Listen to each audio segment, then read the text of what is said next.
Join Darlene Sala now for a few moments of encouraging words as we reflect on God's care and provision for us.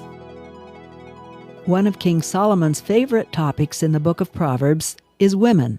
And that makes sense, because this man who wrote most of the book had 700 wives and 300 concubines. But although he is often called the wisest man who ever lived, he had a problem with the women in his life. Scripture says King Solomon loved many foreign women besides Pharaoh's daughter. They were from nations about which the Lord had told the Israelites, "You must not intermarry with them, because they will turn your hearts after their gods." Nevertheless, Solomon held fast to them in love. As Solomon grew old, his wives turned his heart after other gods, and his heart was not fully devoted to the Lord his God. When I jotted down all the verses in Proverbs that talk about wives, I found they fit under 3 topics.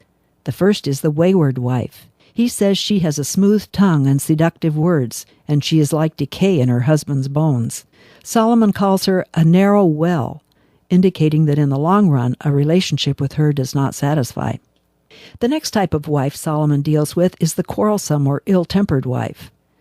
Now, Solomon lived in a fantastic palace, but in his opinion, it was better to live in the corner of the roof or in a desert than to share a house with a nagging wife. She is like a constant dripping on a rainy day, he says. Now we get to the good stuff, the prudent or noble wife. Solomon says, "Houses and wealth are inherited from parents, but a prudent wife is from the Lord. She is her husband's crown, worth far more than rubies." When Solomon said it so well, I don't think I need to say any more. Just read it in the book of Proverbs. You've been listening to Darlene Sala's Encouraging Words. For more information on this program, visit Guidelines International Ministries at guidelines.org.